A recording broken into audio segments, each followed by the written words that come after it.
चलिए आज हम कक्षा 10 के रसायन विज्ञान की चैप्टर बाय चैप्टर शुरू करने वाले हैं।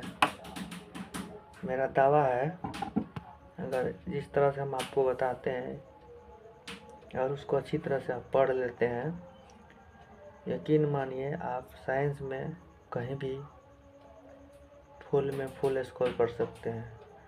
तो एनसीईआरटी का सीरीज है कक्षा 10 का, जिसमें पहला चैप्टर का नाम है रासायनिक अभिक्रिया एवं समीकरण। और आप चाहें तो नोट्स भी बना सकते हैं, क्योंकि बिना नोट्स बनाए हम आपको ये कक्षा नहीं बोलेंगे करने के लिए। अगर आप नोट्स बना लेते हैं तो ये सदा सदा के लिए आपका हो जाएगा। तो पहला चैप्टर का नाम हम रासायनिक अभिक्रिया एवं समीकरण। तो दूसरा है अम्ल, क्षार एवं लवण। तीसरा है धातु एवं अधातु। और चौथा चैप्टर है कार्बन एवं उनके यौगिक।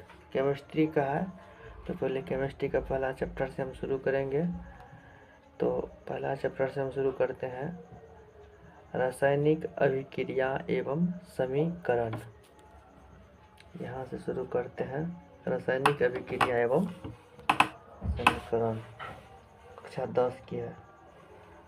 यकीन मानिए अगर क्लास में आप बने रहते हैं तो आपके दिमाग में हम उतार दूंगा, सारे बात आपके दिमाग में उतार दूंगा। जहाँ कहीं भी आप अगर आप पढ़ते हैं तो वहाँ से आपको ये अच्छा लगने लगेगा। तो सबसे पहले समझते हैं रासायनिक अभिक्रिया कहते किसे हैं। रासायनिक अभिक्रिया कहते किसे हैं? जब दो या दो से अधिक पदार्थ आपस में अभिक्रिया करके, जब दो या दो से अधिक पदार्थ आपस में अभिक्रिया करके, अभिक्रिया का मतलब होता है जुड़ना, करके नए पदार्थ का निर्माण करता है या करते हैं, तो यह रासायनिक अभिक्रिया कहलाता है। अभिक्रिया का मतलब ये होता है जुड़ना। तो रासायनिक का मतलब केमिकल। जैसे उदाहरण के तौर पर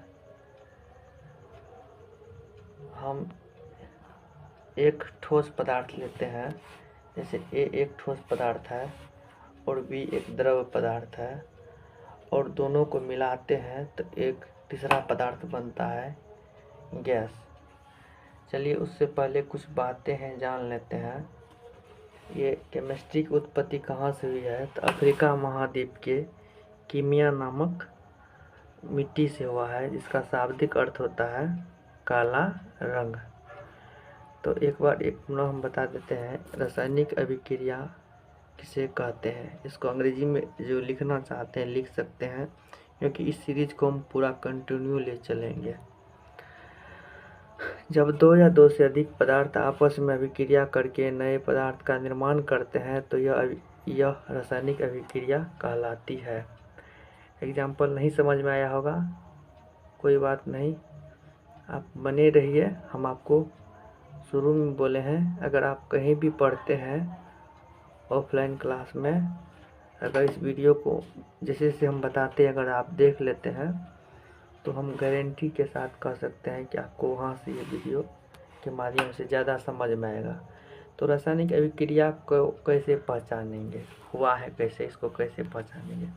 इसको पहचानने का मतलब है पहले अवस्था में परिवर्तन। अवस्था कहे का मतलब है कि जो कोई पदार्थ ठोस है अगर वो द्रव बन गया, जैसे हम लोग बर्फ़ है, बर्फ़ को ठोस के रूप में कह सकते हैं, और ये कुछ देर के बाद ये पानी के रूप ले लेता है, तो हम कह सकते हैं अवस्था में परिवर्तन हुआ। तो यहाँ भी एक रासायनिक अभिक्रिया हुआ है।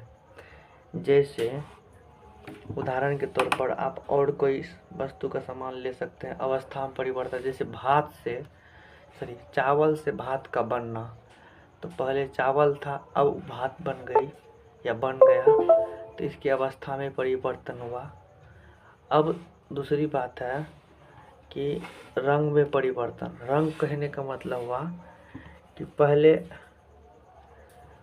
पहले कोई पदार्थ था, जैसे हम चाय पत्ती को लेते हैं और जैसे ही चाय पत्ती का रंग होता है काला, देखने में थोड़ा सा भूरा या काला, और जैसे पानी के अंदर डालते हैं तो उसका रंग आपको बदल जाएगा, लाल हो जाएगी।